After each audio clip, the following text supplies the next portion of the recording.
What are you doing? I first noticed something off when Mia had just started middle school.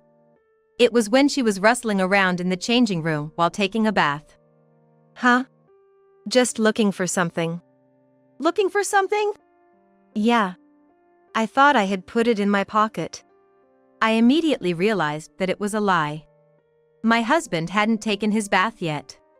Not only that, but his clothes weren't in the basket in the changing room.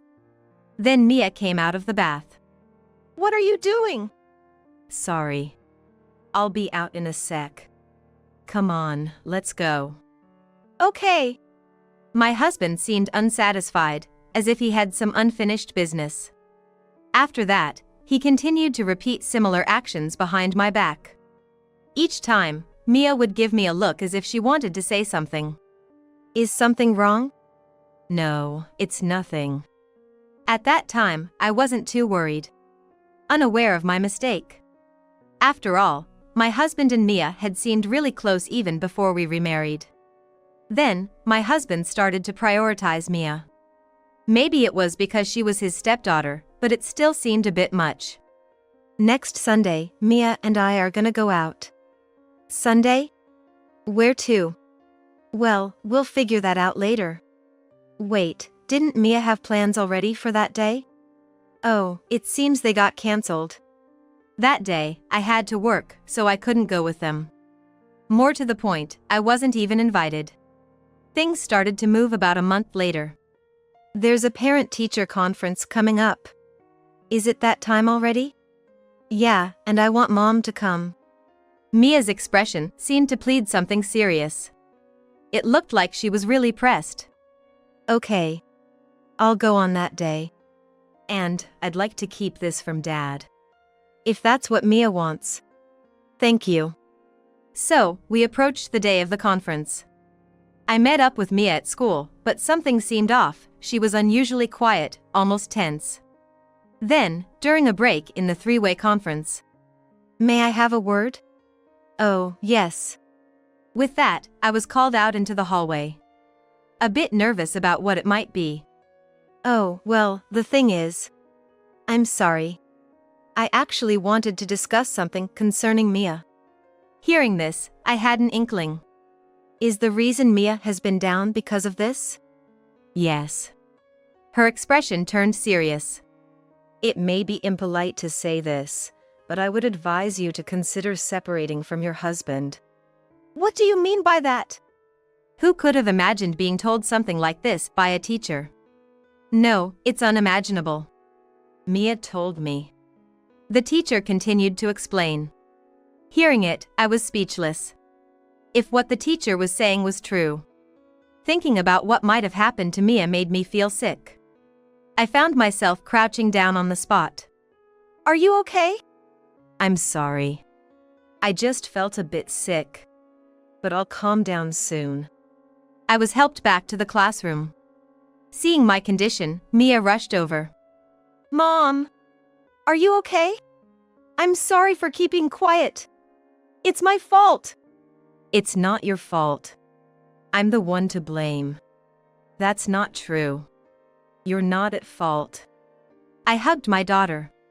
There's something else I haven't told you yet. Yeah? Your father and I. Receiving further shocking news. Just how much more was my husband going to deceive me? The anger I felt made the nausea disappear. I won't let it end like this. Mom? It's okay. You don't have to worry. I'll make that bastard pay. He's gonna suffer for what he did to his lovely daughter. My resolve is unshakable. If there's anything we can do at school, just let us know. Thank you. I will call on you when needed. After thanking the teacher, we left the school. What should we do now? First, your safety is the top priority. But if we do that, Mom. I'll be fine. You know I'm strong in situations like this. I know, but... For now, Mia, why don't you stay with Grandma? I'll settle things in the meantime. Okay. I immediately contacted our parents and asked them to take care of Mia. Yeah. I need to settle everything. All right. Be careful. I will. So, please take good care of Mia. I met up with my mom at the station and left Mia with her. What I'm heading to now is, in a sense, a battlefield. I can't run away, I have to protect my daughter.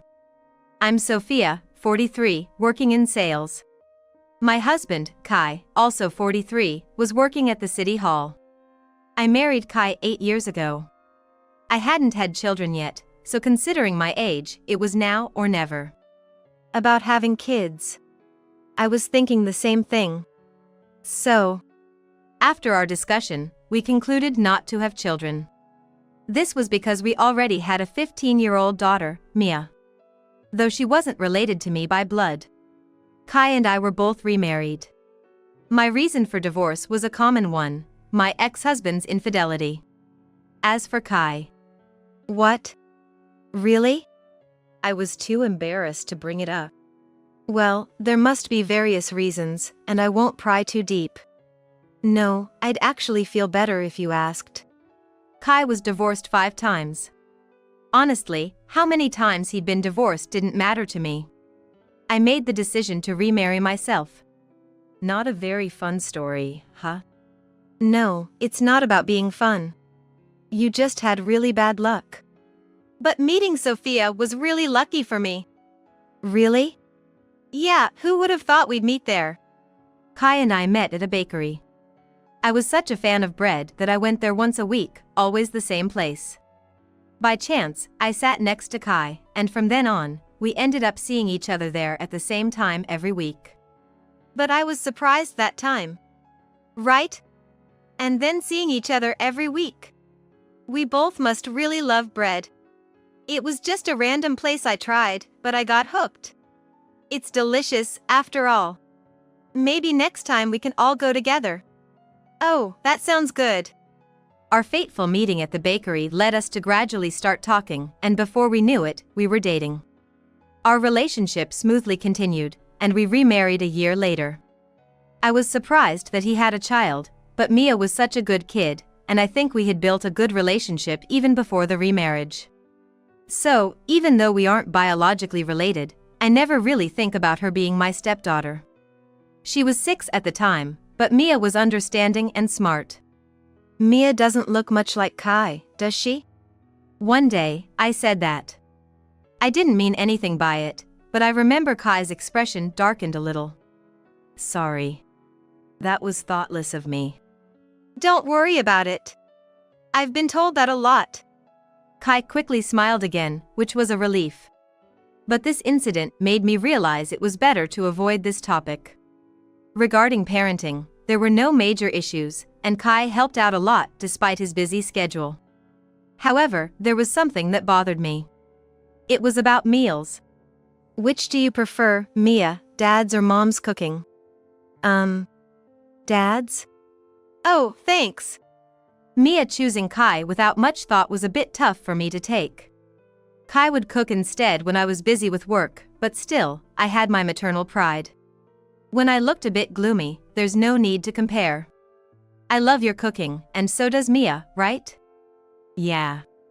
And you know, Mia and I had a long time just the two of us, so she's just used to it. Well, Mia was eating well, so it was manageable. But that wasn't all. Mia had been like this before, but since starting elementary school, she had been getting sick more often. What? She left school early again? Yeah, I think it's probably a cold. She's resting at home now. Is that so? We're okay here. Due to work, I often left things to Kai when it came to these situations. It would have been fine occasionally, but even when at home, there were many times she wasn't feeling well. Maybe we should get her checked out at a bigger hospital. I thought so too and took her once, but they couldn't really find anything specific. Plus, it was like this even before we got remarried. Really? I think it's just the change in environment. I hope that's all it is. Maybe Kai was used to it, or he didn't seem too worried. Even when she would get sick, Kai handled it almost mechanically. Isn't that a bit rough? Huh? Not really. Maybe be a little gentler. I am being gentle enough. Don't do unnecessary things. That was the first time I felt scolded to this extent since we got married. Did I do something wrong? All I did was worry about Mia. As Mia grew, Kai began to exhibit a strange attitude, different from being overprotective. As she grew older, her health stabilized significantly. After starting middle school, she got really into extracurriculars, which meant she was home even less. It's natural for children to grow up, but Kai seemed increasingly irritated. Especially on weekends when she would go out after returning from her activities. You don't have to eat in such a hurry. I need to get to the meeting place on time. Even so, you should at least eat slowly. I know, but... After finishing her meal, Mia would leave immediately. Really? Who does she take after?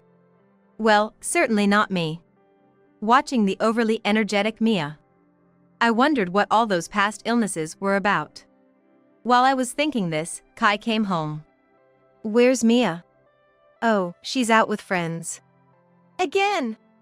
Isn't that too often lately? She's in middle school now, it's normal. Plus, she always respects her curfew. It's not about that. Then what is it about? Huh? It's none of your business. With that, Kai lay down on the sofa and closed his eyes. That meant he didn't want to be talked to any further. Kai's outbursts continued unabated, and he had even bought her a smartphone. Really? Yes. You've been wanting one for a while, but remember to not overuse it. I know. Then, on a certain Sunday, I'm heading out. Make sure to come back not too late. Okay. Previously, Kai would have grumbled and complained here. However, today he seemed unusually calm. Sitting on the sofa, he was staring intently at his smartphone. What is he looking at so intently? I peeked over and saw a map displayed on the screen. That would have been fine. But what was shown on the screen was Mia's name. I couldn't help but exclaim when I saw it. What is this? You saw it, huh? What are you doing? Can't help it now. This is a monitoring app. It tells me where she is right now. Does Mia know about this? No, she doesn't. At that moment, I realized something. If I'm right about what I'm thinking, Kai is doing something terrible. You didn't give her the smartphone just for this, did you? Kai answered with a laugh. Of course, yes. It's to protect our precious daughter. What's wrong with that? It's too late if something happens. I understand, but this is too much. That's just too much, no matter how you look at it. Listen. Don't tell Mia about this. How could I even say something like that? What would she say if she knew her father was monitoring her? I might not be able to recover if I were in her shoes. Just when I thought it was over, it wasn't. Even at home, Kai tried to always be near Mia. As I paid attention to Kai's actions and continued living, Mia began to change. Could you help me clean up a bit? Sorry, I can't right now. Busy? Then I'll ask you again some other time. For some reason, Mia started avoiding me. She would only speak a word or two when I addressed her. To anyone's eyes, it was clear she didn't want to engage with me. But I can't think of any reason. Mia has started talking to me much less. What's wrong? You don't seem well. It's nothing. Is it about Mia? It's probably just adolescence, you know? I don't think that's it. Well, don't overthink it. Kai had an unusually cheerful expression. Especially Mia, she was really quiet when with Kai. Furthermore, I'm going back to my parents' house tomorrow. That's quite sudden. My parents want to see Mia. Oh, is that so? Then. By the way, it'll just be the two of us going. Take care of the house. Okay. That was my response. I had only met my in-laws once when we remarried, and hadn't seen them since. So, it was hard for me to say that I wanted to go too. This would be the first time Kai and Mia went out alone since we got remarried. Well, we're heading out. Take care. As usual, Mia wouldn't even make eye contact. Being home alone is really lonely. Even without conversation, just being near each other is comforting. I was about to go to sleep when Mia called. What's up at this hour? I hadn't talked to her in a while, so I found it hard to speak properly. Are you? What? I couldn't hear her well. Could you say that again? Do you think I'm a bother? What? Where did that come from? I've never once thought of Mia as a bother. Really? Of course not. Even if we're not blood related, you're my precious daughter. But... Did Dad say something to you? Yeah. Mia told me that Kai took advantage of my absence to falsely claim that I said Mia was a nuisance. Mia believed him, and that's why she acted that way. However, she had doubts about what Kai said, and that's why she called me. He really did something unnecessary. What's your dad doing now? He's sleeping. I'll get yelled at again if he finds me. Again? When I'm on the phone or using my smartphone, he demands to know who I'm talking to. He insists I make calls only in his presence. It's almost like being a slave. So, how about over there? Well, about that, we weren't really going to my grandfather's house. What? What do you mean? Sorry, it looks like Dad woke up. The call was then cut off. What was she trying to say? I tried calling back, but there was no answer. All I could do was wait for the two of them to return. We're back. I'm back. Kai was upbeat, but Mia was the opposite. Their contrasting attitudes highlighted the strangeness. I'm tired, I'm going to lie down for a bit. Okay. Then Mia and I will go shopping. All right, have fun. Let's go then. I took Mia outside. The shopping was just a plausible excuse. Sorry for dragging you out suddenly. It's okay. I wouldn't be able to talk to you properly otherwise. But it's strange that your dad didn't object. He must have been really tired. We entered a nearby cafe. Kai wouldn't come here. So, about the phone call yesterday. Yeah, I know. What were you trying to say? Mia slowly began to speak. She had said they were going to her grandparents' house, but that wasn't true. The two of them had actually gone to a resort in the neighboring state. Why did you hide this from me?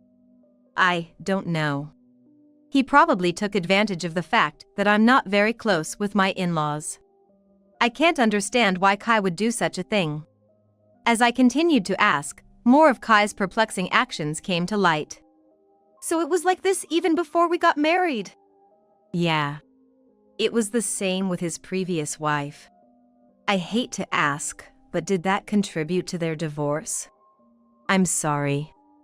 I don't know. I see. You were too young at the time. Maybe it's too risky to bring this up suddenly. The fear of him lashing out was the scariest thing. It was fine for me, but there could be a danger to Mia. But we can't just leave things as they are, can we? I'll be okay. Really? Then I'll try talking to him. We stopped by the supermarket before heading home. I asked Mia to stay in her room, and I confronted Kai, who was awake. I'm going to ask you directly, where were you yesterday? What's this all of a sudden? I called your mom to say hello, and she said you hadn't visited. Why's that? Sticking your nose where it doesn't belong. Sticking my nose? Even though you hid it from me? It doesn't matter where I go. Yes, it does matter. The argument continued, but nothing was resolved. However, there was one good outcome. My questioning prevented similar situations from occurring. We then spent relatively peaceful days, but that was short-lived. Kai's view of me became full of suspicion, and he always wanted to know what I was doing. What are you doing? I noticed further strange behavior not long after Mia became a junior in high school. It was when she was in the changing room while taking a bath. What? Just looking for something. Looking for something? Yeah, I thought I had put it in my pocket. I immediately realized it was a lie. My husband hadn't yet taken his bath. Not only that, but his clothes weren't in the basket in the changing room. Then Mia came out of the bath. What are you doing? Sorry. I'll be out soon. Come on, let's go. Okay. Kai seemed unconvinced, as if he was left with a sense of incompleteness. He continued to repeat similar actions behind my back. Each time, Mia looked like she wanted to tell me something. What's wrong? Nothing. It's nothing. At that time, I wasn't too worried. Unaware of my mistake. Even before we remarried, Kai and Mia seemed to get along really well. Then, Kai began to prioritize Mia. Maybe because she was his stepdaughter, but it still felt like too much. Next Sunday, Mia and I are going out. Sunday? Where are you going? We'll figure it out. Wait, didn't Mia have plans that day? Oh, it seems they got cancelled. That day, I couldn't go with them because I had to work. More precisely, I wasn't even invited. The situation started to move about a month later. There's a parent-teacher conference coming up. Is it that time already? Yeah, and I want Mom to come. Mia's expression seemed to plead something serious. It seemed like she was really pressed. Okay. I'll go on that day. And I'd like to keep this from Dad. If that's what Mia wants. Thank you. So, we approached the day of the conference. I met up with Mia at school, but she seemed unusually quiet, almost tense. Then, during a break in the three-way conference. May I have a word? Oh, yes. With that, I was called out into the hallway. A bit nervous about what it might be. Oh, well, the thing is. I'm sorry. I actually wanted to discuss something concerning Mia. Hearing this, I had an inkling. Could my daughter's lack of energy be because of this? Yes. His face turned serious. I hate to say this, but I recommend that you consider separating from your husband. What do you mean by that? Who could have imagined being told such a thing by a teacher? No, it's unimaginable. Mia told me. The teacher continued to explain. Hearing it, I was speechless. If what the teacher was saying was true. Thinking about what might have happened to Mia made me feel sick. I inadvertently crouched down on the spot. Are you okay? Sorry. I just felt a bit sick. But I'll calm down soon. I was helped back to the classroom. Seeing my condition, Mia rushed over. Mom! Are you okay? I'm sorry for keeping quiet. It's my fault. It's not your fault. I'm the one to blame. That's not true. You're not at fault. I hugged my daughter. There's something else I haven't told you yet. Yeah? Your father and I. Receiving further shocking news. Just how much more was my husband going to deceive me? The anger I felt made the nausea disappear. I won't let it end like this. Mom? It's okay. You don't have to worry. I'll make that bastard pay. He's gonna suffer for what he did to his lovely daughter.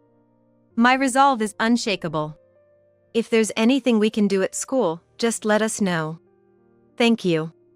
I will call on you when needed. After thanking the teacher, we left the school. What should we do now? First, your safety is the top priority. But if we do that, Mom, I'll be fine. You know I'm strong in situations like this. I know, but... For now, Mia, why don't you stay with Grandma? I'll settle things in the meantime. Okay. I immediately contacted my parents and asked them to take care of Mia. I have to settle some things. Understood. You be careful, too. Don't worry. So, please take good care of Mia. I met up with my mother at the station and left Mia with her. What I was heading towards was, in a sense, a battlefield. I couldn't just run away, I had to protect my daughter. I took a deep breath and opened the door to the house. There's something important I need to discuss. Important? What about Mia? I've left Mia with my mother. What? Why did you do that without asking? Without asking? That's on you. Just go get her back. Realizing this conversation was going nowhere, I showed him the smartphone Mia had left with me. That's Mia's phone. Mia had recorded her conversations with Kai for such a moment. Can you still behave like this after listening to this? The content of the recording was horrifying. It revealed Kai's true nature, trying to initiate a physical relationship with Mia, who was still too young and vulnerable. To think you would do such a thing to your own daughter. That's disgusting. That's a lie you made up. Even now. You should know the school is aware of this too. There's no escape now. Kai, perhaps realizing he was trapped, remained silent, looking down. I should probably call the police. That's when it happened. He grabbed Mia's smartphone from the desk and smashed it on the floor, likely trying to destroy the evidence. So, you think that destroys the evidence? That just means you admit what you did. If there's no evidence like this, it means nothing. What a foolish man. As if I hadn't taken precautions. Bad timing for you, but I backed up the data online, so that was pointless. Too bad. You. Also, I heard directly from Mia that there's no blood relation between you two. Did she tell you that? Maybe you divorced to keep Mia all to yourself? That would be despicable. Did she say that too? That's just my guess.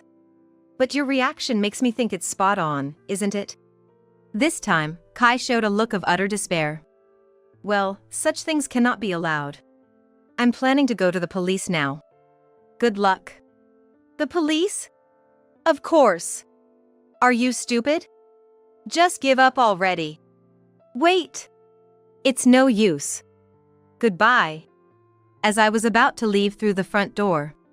Please, no police. What? You should have thought of that before doing anything. It's too late for such pitiful pleas. Despite his desperation, Kai broke down and clung to my legs, crying. Get off me. I shook my legs left and right, but he was strong, being a man. Realizing I couldn't escape this way, I had an idea. If you keep making trouble, I'll have to inform your workplace too. At that, Kai quickly let go of my legs. This is a real goodbye then. With that, I was finally able to leave the house. I've come this far, of course, I'm going to contact his workplace. Afterward, I went to pick up Mia from my parents' house. Mom, are you okay? Of course. I'm fine. I'm thinking of calling the police now. Yes. I want to be with you, Mom. Thank you. I immediately took the recorded smartphone to the police station. Upon consultation, they assured me they would conduct a thorough investigation. This might give me some peace of mind. Then, I proceeded with the preparations for divorce. Eventually, we were able to divorce safely. What Kai did was unforgivable. Now Mia won't have to suffer anymore. Yes. I'm sorry I didn't realize sooner. No, Mom. I was saved because of you. We stayed with my parents for a while, but soon moved to a new town. Eventually, Kai was arrested. This fact reached his workplace, and he was duly fired. Furthermore, the case made the news. That's Dad, isn't it? Yes. We're better off not watching this. Such a scumbag. Right. I had a chance to visit Kai, and he truly seemed like a different person. You look very tired. How is Mia doing? I have no obligation to tell you. After all, you will never see her again. What have I done? It's too late for regrets now. You should reflect on your actions behind bars. If anything related to my ex-husband causes Mia distress in the future, I want to be there to fully support her. Moreover, she manages everything perfectly without even doing household chores. Did you do it again? Yes. You're busy too, Mom. That's true, but I can handle at least this much. Mia will surely make a great wife someday. I hope she doesn't choose someone like her father. And I can't just be a mother who relies on her daughter. I need to be more responsible as a mother, as I watch over her. I brought something for you.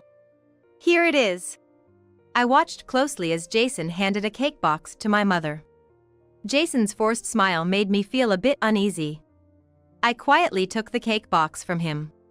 After slightly opening the box and confirming its contents, I threw it into the trash. Hey! What do you think you're doing? Jason and my mother simultaneously looked at me and expressed their anger at what had happened in front of them. What I did? I asked my mother, amazed. Did you see what was inside the cake? My mother began to tremble at the unexpected question, as if she didn't think it was possible. I glared at Jason to confirm if my suspicions were correct. Jason looked frustrated and upset. Just as I thought. I clenched my fist, ready to get back at Jason for what he had done. My name's Jessica Smith. I'm 36 and I work as a caregiver. Work is busy every day, and by the time I get home at night after leaving early in the morning, I'm completely worn out. I knew the job would be physically demanding, but since getting married to Jason a year ago, we hardly see each other. Jason, on his end, works as a long-haul truck driver with irregular hours, adding to our difficulties in finding quality time together. Anyhow, we know we need to address our marital issues soon, but with both of us buried in our jobs, it's been hard to communicate. Our initial meeting was through a mutual friend. I've always been shy when it comes to love. After becoming a caregiver, I often declined invitations to social events after work.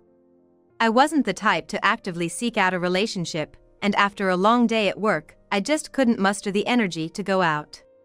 Most of my peers were desperately looking for partners as they approached the marriageable age. Even if they were tired from work, they'd make the effort to find a romantic partner. While watching my friends passionately tackle their challenges, I, who had been nonchalantly avoiding relationships, suddenly started feeling the pressure after turning 30. Especially as everyone around me began getting married or having children. I can't go on like this.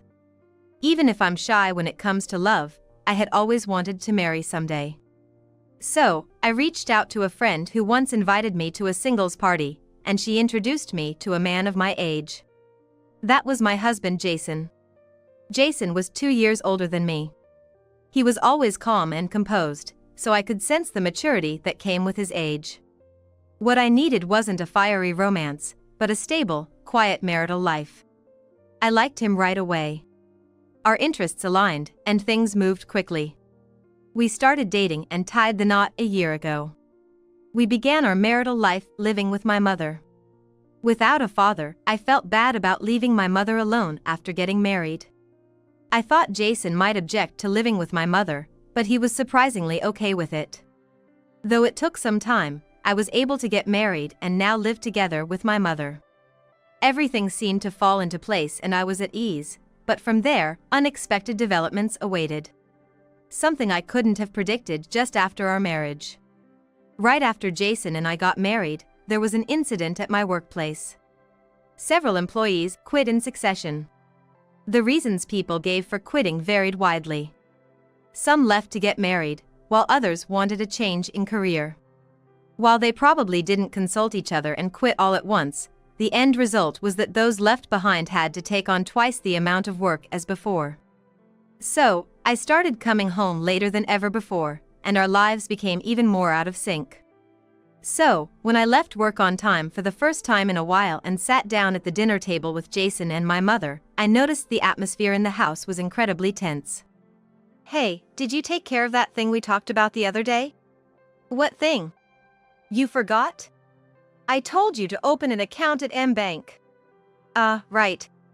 I forgot, my apologies. How could you? I told you countless times. It's really thoughtless of you to forget. My mother looked amazed at Jason, sighing heavily. There seemed to be some exchange between them that I wasn't aware of, but Jason had forgotten something my mother had asked him to do. What do you mean by bank?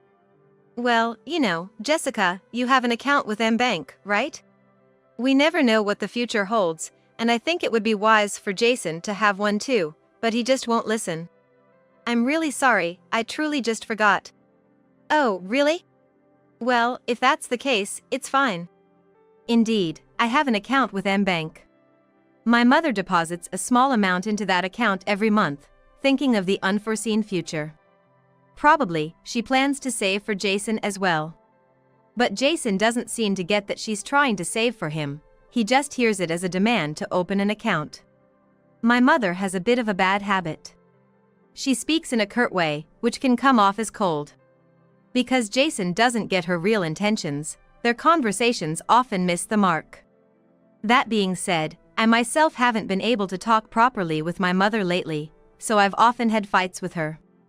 Come on, Jason is busy too. No need to be so hard on him. You always say things so carelessly, not understanding the gravity of what I'm trying to convey. Not only is her tone sharp, but my mother also gets emotional quickly. So at that time too, it seemed that she was angry because her daughter didn't appreciate her kindness. That night in our bedroom, Jason said to me, "Your mom always seems to be nagging me. She gives me these confusing commands. Every day, until you get home, she's like a broken record telling me to get insurance, invest my money, and all that jazz. I'm exhausted from work and I just can't deal with her anymore." My mom had a time in the past when she didn't have money, and she's just worried. Instead of saying that, please just listen to her a bit. Knowing my mother's concerns, I tried to pacify the complaining Jason. On the surface, Jason seems to get along with my mother, but deep down he seemed to resent her. I get where he's coming from.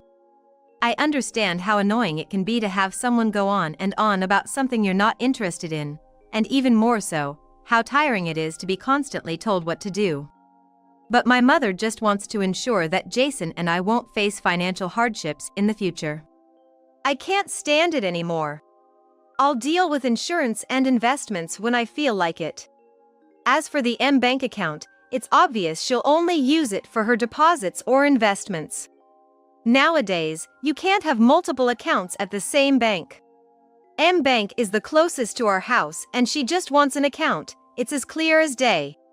Normally calm, Jason becomes very emotional about my mother.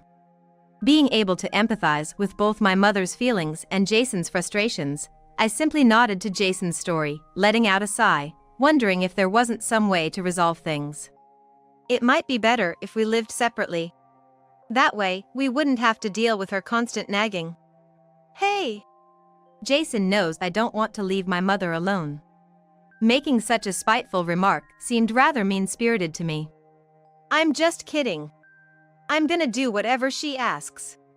Whether it's an account or whatever, I should just set it up for her, right? He finally commented in a resigned tone, lying down on the bed in a huff. I didn't have any more to add, feeling uneasy. I just closed my eyes and lay down like Jason. So, after living together, it had been almost a year since the three of us had started living together and our feelings had remained at odds with each other. I feared that our days of discomfort would just continue, but an unexpected incident occurred. Cancer! Yes, it's really frustrating to find out about this at my age. One day, when I returned home a bit earlier than usual, my mother nonchalantly told me she'd been diagnosed with cancer. Jason hadn't returned yet, and it seemed like a good time for her to break the news. Oh no! Is it serious? How advanced is it? It doesn't seem too serious yet, but I'm gonna have surgery soon and will probably be hospitalized for a bit. Can you handle the housework? My mother, more concerned about whether I can do the housework than her own surgery, leaves me wondering if she's being kind or just interfering. Either way, her concern over something so trivial irritated me, somehow. Of course I can manage. How old do you think I am? What's with you? I'm really worried about you. You're crabby. I get it without you saying it every time. I can handle the housework, you just focus on getting better. I don't even know why I'm getting so worked up, but the fact that my mother has cancer seems to have hit me harder than I thought. I just can't be honest with my feeling, and I found myself frustrated again at not being able to offer my mother any comforting words. All right, I get it. Jason would listen without any fuss. My mother doesn't know what Jason really thinks about her behind her back. So, seeing Jason nod on the surface in agreement to her requests, which almost sound like orders, she probably believes that Jason is on her side. While she scolds Jason in a stern tone at times, she doesn't seem to be genuinely mad at him. In reality, Jason always begrudgingly listens to my mother, and he's never seriously paid attention to what she says. I want to tell that to her, but given my current standing, I can't say anything to my mother. Even though I'm truly on my mother's side, not Jason, all I could do was murmur it in my heart. Afterwards, my mother informed Jason that she has cancer and needs surgery. I don't know how Jason reacted, but seeing the peaceful look on my mother's face before she slept, I could tell she was comforted just the right amount. However, as expected, Jason seemed deeply disturbed upon hearing about my mother's illness. How bad is your mother's illness? I'm not sure. All she told me was that it wasn't that bad. Is that so? Jason didn't seem convinced at all, and showed a cryptic reaction. With my heart in turmoil, I tried to calm down as I headed to bed. That was the end of our conversation for the day, and Jason and I went to sleep amidst the chilling silence. From that day, even more so than before, I continued living a life without crossing paths with Jason at all. It seems that my mother and Jason rarely see each other. In that case, when on earth does Jason come home? I usually go to bed before Jason returned and start my day either before he wakes up or after he has left. This is exactly what it feels like to live separately within the same house. I was starting to suspect Jason, having no idea what he was thinking. While I continued living a life without crossing paths with Jason, the day of my mother's surgery finally arrived. I wonder if Jason will come. My mother sighed in her hospital room before entering the operating room. Even though Jason won't come, I'm here. Jason. There's no need to prioritize a son-in-law over one's own daughter, especially at a time like this. Having such bitter thoughts, I wonder if I'm a narrow-minded daughter. I kept my surprise hidden and simply cheered my mother on as she headed to the operating room. You got this. The surgery ended roughly 6 hours later. During that time, Jason never showed up. Of course, I had informed him, and he should have known today was the day of my mother's surgery. I just had to assume he was busy with work. The surgery was successful, and the cancer cells in my mother were temporarily removed. She would need to stay hospitalized for a while, but I sincerely hoped she would fully recover. When my mother woke up from the anesthesia, she seemed distracted ever since she was briefed by the doctor. Of course, she was happy about the successful surgery, but she couldn't help but wonder when Jason would come to visit. Don't worry so much. He'll come eventually. Maybe Jason's fed up with me. Oh dear. My mother, who's emotionally volatile, upon realizing that Jason's taking forever to show up, can't help but doubt that she might be disliked. While her suspicions aren't entirely wrong, she still believes that Jason is on her side, so she probably feels betrayed. While comforting my agitated mother, I listened to her complaints throughout her hospital stay with a heavy heart.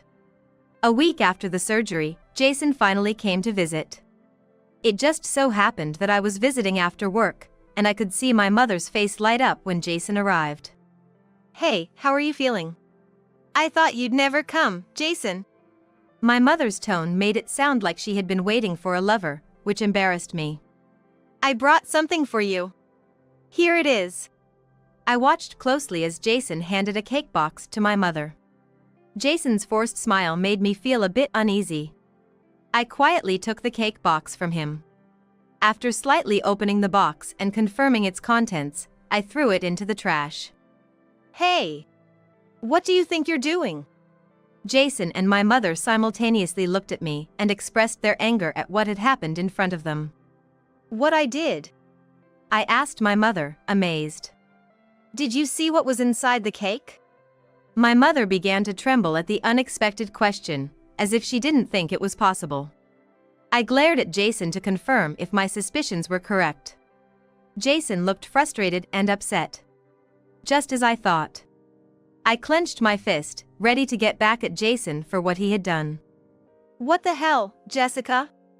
Throwing away the gift I specifically bought. Jason immediately adopted an aggressive stance, as if to argue that what he'd done was right. What do you mean? You should know better than anyone else, shouldn't you? I wasn't about to let Jason have the last word. For a long time, Jason and I had been living past each other, and confronting him directly like this was somewhat intimidating. But I couldn't let my mother suffer because of Jason's malice. That was the one thing I absolutely needed to prevent. What are you talking about? Hey, try the cake. It's delicious. Jason retrieved the cake box from the trash and pulled out the contents. It looked like a standard cream cake. But I recognized instantly. The cake wasn't from a bakery. As evidence, the cream was unevenly spread, and the strawberries on top looked somewhat pale and damaged. Yet, my mother didn't seem to notice such details, and she gazed at the cake, asking, "Huh? Hold on, let me try it first." I swiftly grabbed the cake from between Jason and my mother, who were close to each other, and took a bite from the edge. I really didn't want to, but there was no other choice. This was the only way to prove Jason's wrongdoing. After taking a bite at the cake, I immediately sensed something was off. First, it was incredibly salty. So salty and bad that I felt like throwing up. There was also an overpowering smell of alcohol, far more than what would normally be in such a dessert. I spit the cake into a tissue that was in the hospital room. Seeing my reaction, I could tell my mother's expression stiffened. This is unbelievable. What's with this taste? Loads of salt and alcohol. Aren't these the very things a cancer patient shouldn't consume? Even for healthy individuals, consuming too much salt and alcohol is toxic. For cancer patients, it further increases the risk of the disease. The idea that he intentionally wanted to feed this to my mother was horrifying. As Jason didn't anticipate I'd taste the cake, I could see him go pale. You knew Mom's cancer treatment caused taste disturbances. So, you brought this. What's your aim? It's not uncommon for cancer patients to have taste disturbances from treatments. I remember my mother telling me recently, I can't taste the food. Given her surgery, it should improve. But if Jason was aware of my mother's taste issues, it's not surprising he thought of the alcoholic cake. My mother looked at Jason with sheer terror. She seemed to have finally realized that he wasn't on her side. And as for Jason, he finally abandoned the facade of goodwill, lifted the corner of his eye and spoke with a defiant expression. The goal? It's obvious. To hasten this old hag's disease and cash in on the insurance money. Jason let out a loud, almost hysterical laugh. He's insane. He bragged about doing it for the insurance money, and tried to harm my mother. To know he had such intentions and would brazenly admit to them was horrifying. A chill ran down my spine. Huh? Do you even realize what you were trying to do?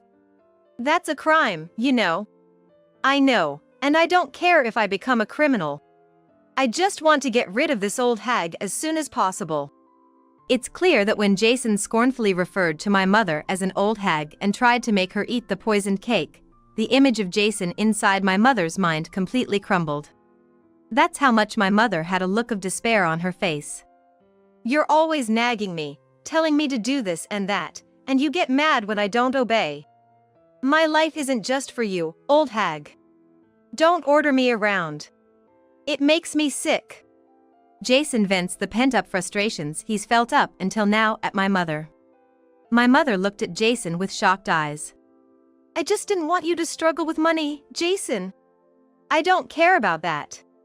I decide for myself. Don't interfere in my life every single time. Damn it, you ruined my plan. What are you gonna do, Jessica? Jason glared at me while stamping his foot angrily. I held my head up high, trying not to be cowed by his snake-like eyes. In the corner of my vision, I could see my mother's frail body, crushed by despair. Wait for me, Mom. I'll drive this guy away. Sorry to break it to you, but instead of getting insurance money, you're the one who's gonna have to pay alimony. Huh? What the hell are you talking about? Jason laughed scornfully. He still hasn't realized. There's no way I'd confront you like this without any ammunition. I took out a large envelope from my bag and scattered its contents at Jason's feet. Seeing the contents of the envelope, the color drained from Jason's face in an instant. Looks like he recognized them. That makes things easier. These were investigated by a private investigator. I suspected you might be cheating. To my surprise, so much evidence came out so quickly. How's it going with your mistress? What I had laid out in front of Jason were numerous evidences of his affair brought by the investigator. Most of the photos are of him with his mistress. I didn't really want to look directly at the photos, but seeing Jason in them, leering and intertwining his arm with that woman's, fueled my determination. How's it going? What the hell are you talking about? This is so unfair. Realizing he could no longer make excuses with such evidence presented to him, Jason didn't try to dodge the blame. Instead, he lashed out, trying to paint me as the villain. But to me, it just sounded like the whining of a loser. No matter how much Jason shouted, I wasn't scared at all. Unfair? Who's being unfair? Sneaking around cheating on me while pretending to be busy, and then trying to do something terrible to my mom? Unbelievable. I thought you were busy with work, but you were actually busy cheating, weren't you? I feel so stupid for feeling down because we were living separate lives. Reflecting on my life up until now, tears naturally welled up in my eyes. I got married later than everyone else around me, but I was so happy when I married Jason. It saddened me that Jason would speak ill of my mother and that we could no longer hold a conversation together. My pent-up sadness and frustration that I couldn't vent to anyone suddenly exploded. Yet, even seeing me like that, Jason just sneered at me. I don't care about that. I was planning to live happily with Emma after getting a ton of insurance money. But you ruined it, you damn woman. Ignoring my feelings entirely, Jason continued to spew insults. Emma must be the name of his mistress. Doing my best to suppress my trembling body, I tried to retort to Jason. But before I could, my mother spoke up. I've been listening, and Jason, you're unbelievable. Not only for what you tried to do to me, but how can you speak to Jessica like that? It's because of you and your daughter that I've never been happy in my married life. It's your fault. Jason wasn't the calm and cool guy I once thought he was anymore. Distorted with ugliness, his desire to get away from me and my mother was painfully clear. My mother seemed to have finally lost her patience with Jason's incessant ranting. Excuse me? Our fault? Do you have any idea how much we've considered you in our lives? I've been saving money for you every month. Jessica, even when she was super busy, has been juggling work and housework. And yet you trample on our efforts like this? It's unbelievable. I could see the fire in my mother's eyes. Startled by her intensity, Jason took a step back. Shut up! I never asked for any of that. Jason tried to fight back against my mother, but it seemed to have no effect on her. Shut up! Apologize to Jessica. And never come back home. Jessica can be happy without a jerk like you. Hearing my mother shout, Jason finally fled the scene. The evidence of his infidelity remained scattered on the floor. I looked at my mother's face. Breathing heavily, my mother embodied the very image of a noble mother protecting her precious daughter. Mom, thank you. That guy's unbelievable. Jessica, find a better man. You deserve more happiness. I had thought my mother didn't care about me at all. But she stood up for me. She truly cared for me. Realizing that alone brought tears to my eyes, and I sobbed uncontrollably in her chest. She gently stroked my back. After that, on my way back from the hospital, I stopped by a lawyer's office and decided to proceed with the divorce process. When I got home, I immediately contacted Jason to let him know that I would be proceeding with the divorce process through a lawyer. Jason seemed to have talked to my lawyer. And just like that, our divorce was finalized smoothly. After that, Jason moved out. He's probably living with that so-called Emma. But I doubt they'll ever find true happiness. Through my lawyer, I intend to seek damages from Jason for trying to feed my mother a poisoned cake. Knowing Jason, who was hoping to rely on my mother's life insurance, he's probably tight on money now. Well, it's no longer my problem. Of course, I haven't given Jason the money that my mother had saved up for him. If nothing had happened, he wouldn't have had to worry about money. I hope he struggles. As for me, after my mother was discharged from the hospital, we started our life together. I moved to a workplace with shorter working hours so I could spend more time with my mother. I plan to enjoy life just with my mother for a while. I haven't yet given back to her. But now, I'm able to talk much more openly with my mother than before, and I'm truly happy now. We don't need the old lady. You can deal with the deadweight. Alicia, my sister-in-law, said with a smug smile. She probably doesn't care about Grandma as long as she gets the house. My brother also grinned, looking at Grandma and me. This isn't a place where Grandma can live her final days happily. That's why I declared. It's okay, I'll be with Grandma. My name is Amy Smith. I turned 50 this year. Currently, I live with my husband. We have 2 kids, but they moved out long ago after becoming adults. There were tough times juggling work and parenting when the kids were little, but looking back, it feels surprisingly short-lived.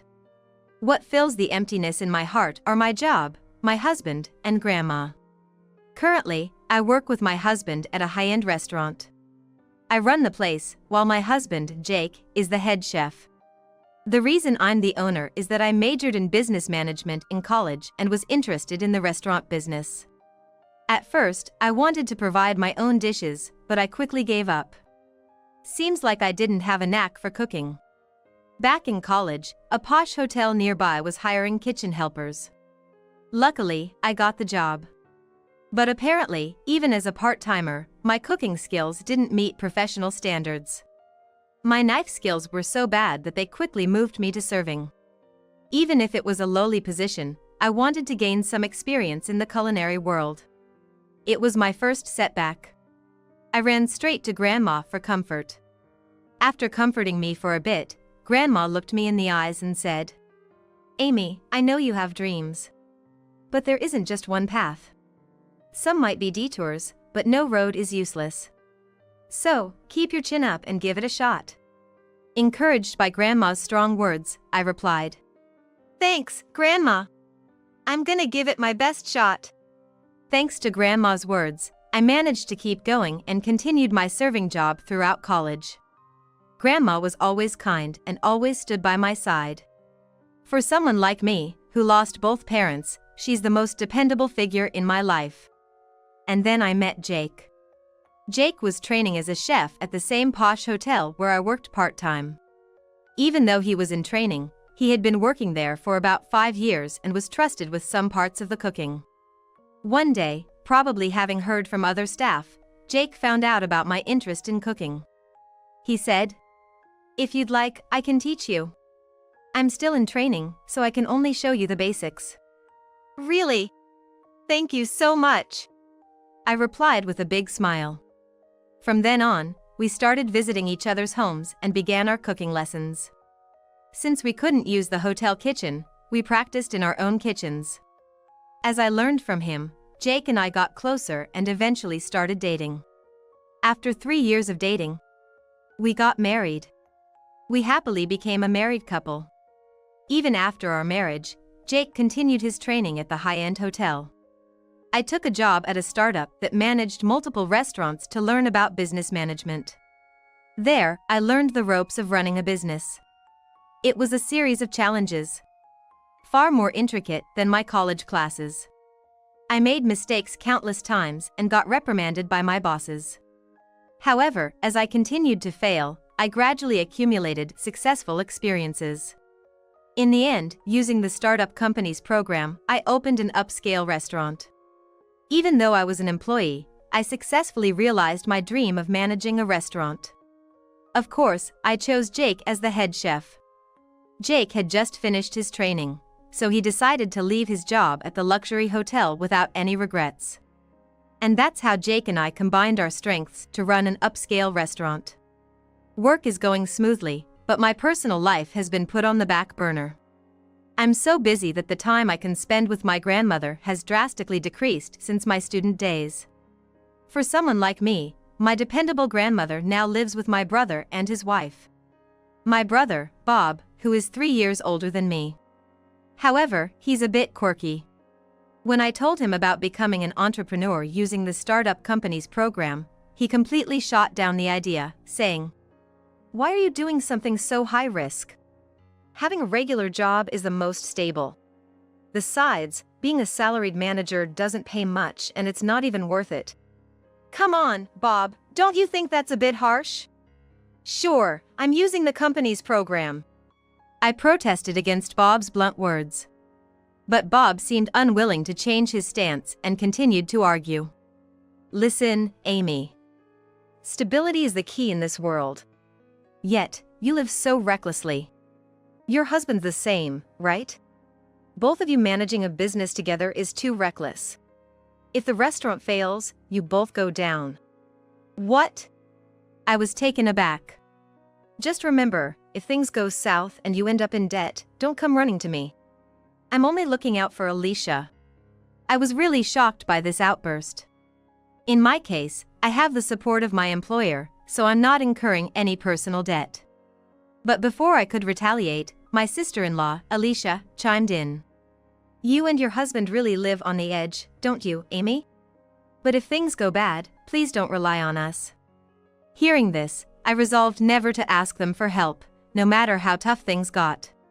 The reason my grandmother ended up in the care of this couple was due to their unilateral decision and high-handedness.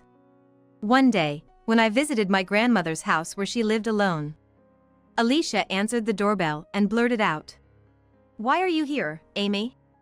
Surprised to see Alicia there, I asked, "Why are you here, Alicia?" "This is my grandmother's house." Realizing the situation, Alicia replied, "I've been living here since the other day to take care of Bob's grandmother. Got a problem with that? You're probably too busy with your restaurant anyway, right?" It was true, I had just started my upscale restaurant and was very busy.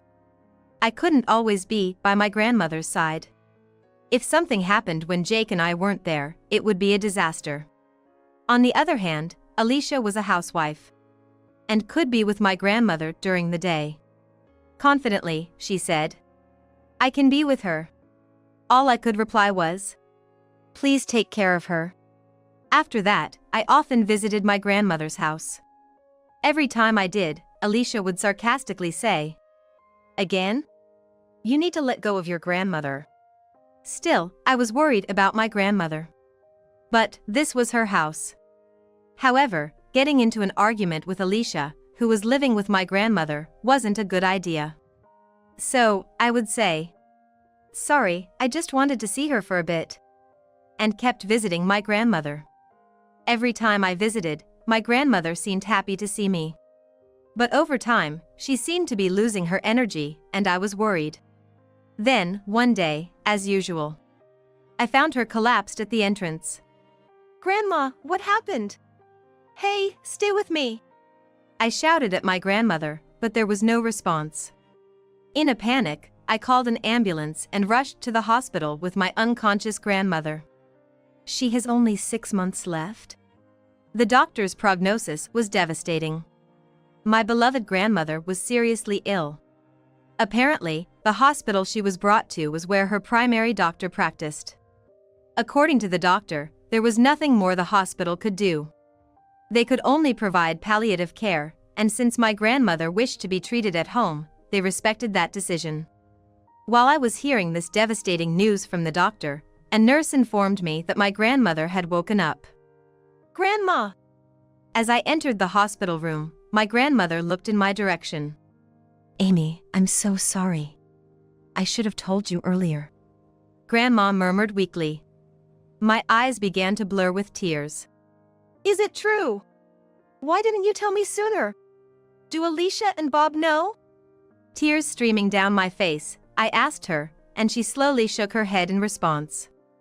"No one knows. I was planning to just quietly fade away all by myself." Seeing Grandma like this saddened me deeply. At the same time, I felt that something needed to be done. Let's tell Alicia and Bob about it. Before I knew it, I had made this strong suggestion to her. Grandma seemed taken aback by my sudden proposal. Surely, with a situation as dire as this, even those troublemakers, my brother and his wife, would change their attitudes. At least, that's what I believed. 3 days later, Grandma was discharged from the hospital. But it wasn't a positive kind of discharge. There's simply nothing more the hospital could do for her. Supporting her, I took Grandma back to her house. When we entered her house, which she handed me the keys to, both Bob and Alicia were there, probably because it was Sunday. Where have you been all this time? Anyway, it's been kind of nice without the old lady around. Alicia was talking with laughter. Bob grinned and agreed, saying, Indeed, it's relaxing not having that nagging old lady around. Our grandma is visibly in a rough shape. Yet, I can't believe they would make such an inappropriate joke in front of her. I got so angry that I snapped back at them. Both of you, cut it out. Grandma is sick and has only 6 months to live. She can barely stand now. How can you say such things? When I shouted, they both seemed taken aback for a moment. But soon Bob, with a cynical laugh, muttered, You're kidding, right? Alicia didn't seem to believe it either. She smirked and looked at me. So, I told them with a stern face. Sadly, it's true. If you think it's a lie, why don't you ask Grandma's primary physician? Grandma, with her weak voice, also added, I really do have only 6 months. I imagine I won't be able to do many things soon. Upon hearing this, Alicia's face twisted. What? So, I have to take care of her? I don't want to deal with that. I just came to this house to save on rent. I absolutely don't want to care for her. Old lady, just leave now. Alicia waved her hand, shooing Grandma away. Tears formed in Grandma's eyes. We don't need you, old lady. Amy will take care of you, Alicia said smugly. Probably, as long as she gets the house, she doesn't care about Grandma. Bob was also smirking as he watched me and Grandma. He seemed to have no feelings for our Grandma. She won't be happy in this place. So, I declared. It's okay, Grandma. I'll be by your side. I quickly countered. This is Grandma's house. And she wishes to spend her last moments here. However, Alicia stood her ground. Sorry, Amy. I've always known that Bob and Alicia have bad attitudes, but I never thought it would come to this. Grandma apologized repeatedly. She seemed on the verge of tears, her shoulders trembling. Seeing her like that hurt me. But Alicia looked at us with pure disdain. Can you leave now? You're in the way. Also, don't come to us for help later, even if you regret it. We won't help you, not even with a cent. She sighed deeply, looking very annoyed. Really? I definitely won't be taking care of Grandma. Don't expect us to look after her. Bob said, grimacing. It's Alicia and Bob who have imposed themselves on Grandma's home and been a burden. Yet, now that they know about her limited time left, they want to throw her out. I've come to truly despise Bob and Alicia. So, I responded for the last time. I won't have anything to do with Bob or Alicia anymore. I'm gonna cut ties with you as family. If you regret it later, that's on you. It seemed Grandma had also been bottling up her feelings about them, as she whispered. I won't see you two ever again. Goodbye. If we cut ties, it'll be easier when you end up in a lot of debt, Bob said with a chuckle. Exactly, Alicia added. If Amy ends up drowning in debt, it has nothing to do with us since we've cut ties. So, good luck with taking care of the frail old lady and dealing with your debt. Ignoring Alicia's sarcastic wave, Grandma and I left the house. I brought Grandma to my home. As she stepped out of the taxi, she remarked, What a lovely house. In fact, our house is more than twice the size of Grandma's. Thanks to the company's policy, Jake and I, who run an upscale restaurant, receive not only a regular salary but also a special bonus. We get a cashback from the restaurant's profits. It's a unique system of our company. This system, which is like running an independent business, aims to motivate employees. Indeed, thanks to this policy, Jake and I receive a good income from the company with low risk. Our take-home pay is much higher than Bob's, who's just a regular worker. As I thought about that, the front door opened. Hello. Jake greeted me with a smile. I had informed Jake via email beforehand, and he was waiting at home to welcome our grandmother. Jake has been so busy with work that he hasn't had the chance to visit, so today is a long-awaited reunion with our grandmother. Our grandmother looks extremely happy to see Jake.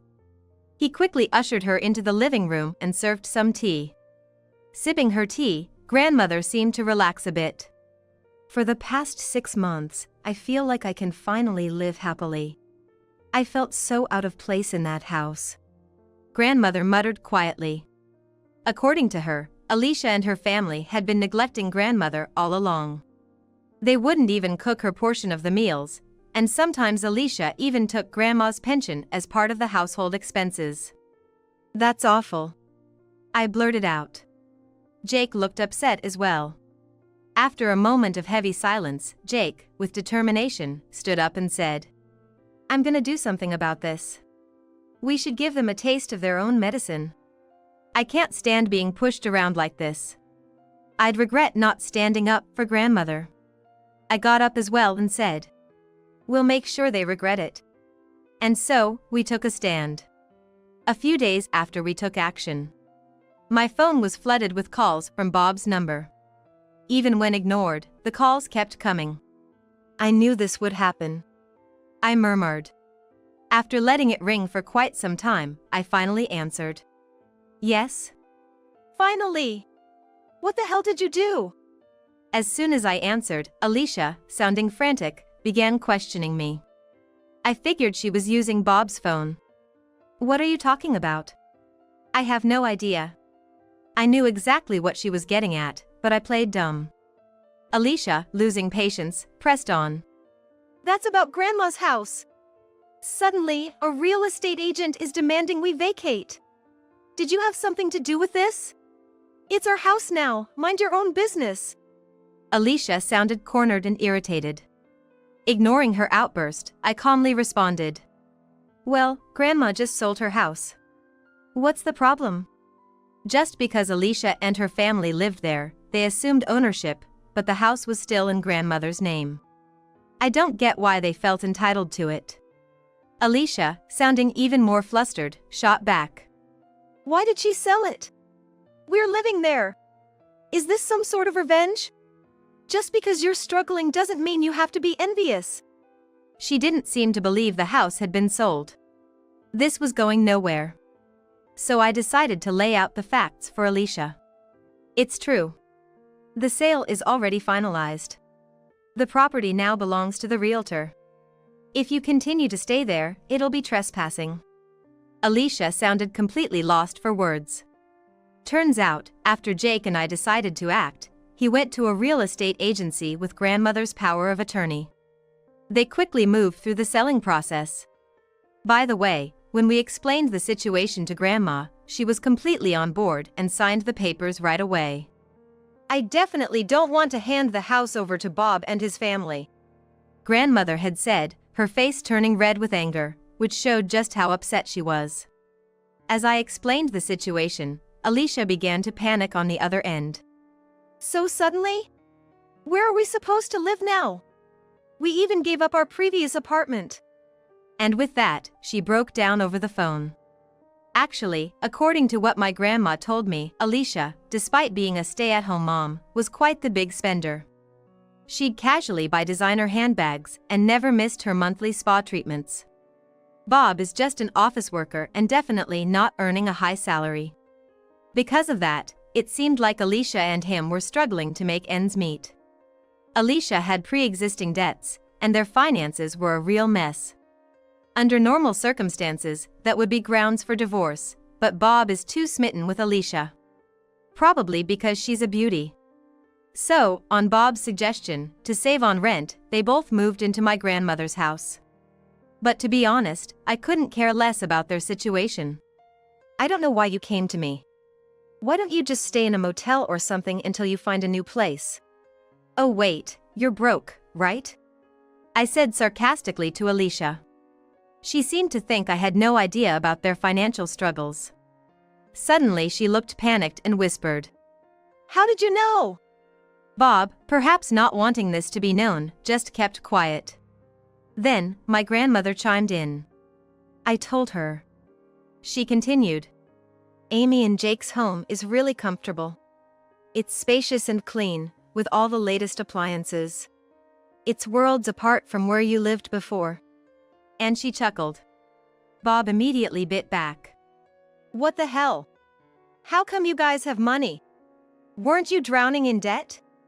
His pride seemed hurt, and he was shouting in disbelief. I kindly informed him. "Aside from our salaries, we also get a percentage of the profits. So, I believe we earn significantly more than you.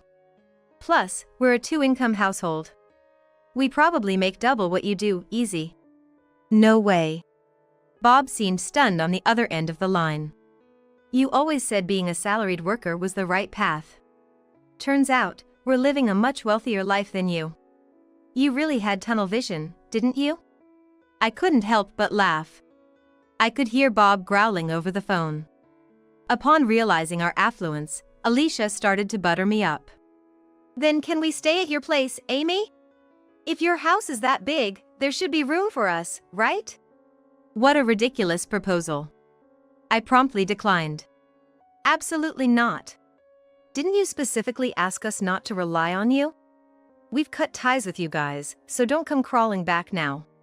Find your own way." With that, I hung up. They've tried calling multiple times since, but I just ignore them.